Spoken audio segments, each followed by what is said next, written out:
Sa iyong biyaya, ako ay namamanga. Sa iyong kalinga, panganib ay di banta. Sa pag-ibig mo, palaging ligtas ang puso.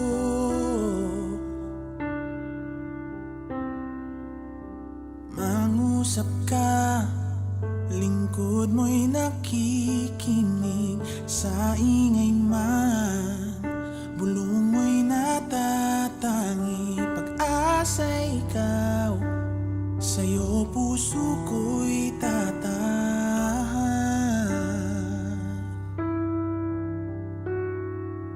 Sandigan ng puso ko ay nahanap sa'yo, Kristo. Pangalan mo, kanlungan ko, kailan pa man.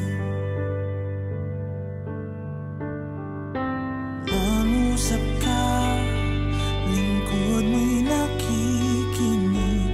Sa ingay man, gulo mo'y natatangi. Pag-asa'y ikaw, sa'yo puso ko'y tatahan.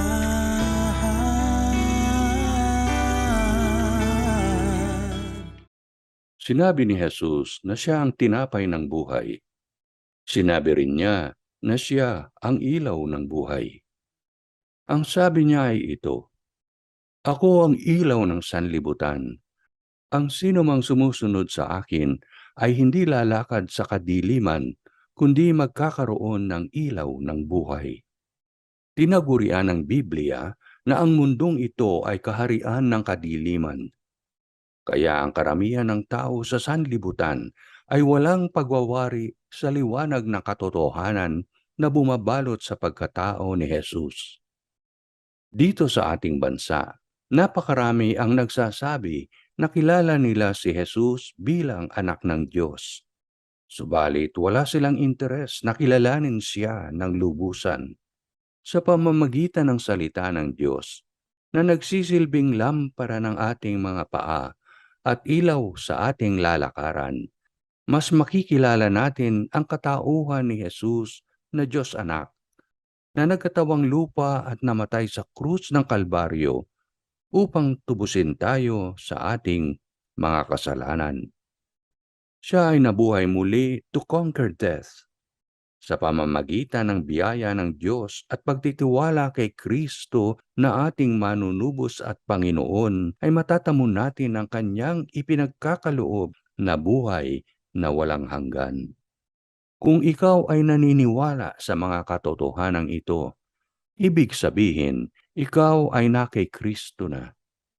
Kung hindi pa, si Jesus lamang ang makapagbibigay ng liwanag sa madilim na mundo na iyong ginagalawan.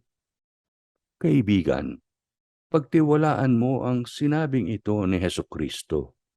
Ako ang ilaw ng sanlibutan. Ang sino mang sumusunod sa akin ay hindi lalakad sa kadiliman, kundi magkakaroon ng ilaw ng buhay.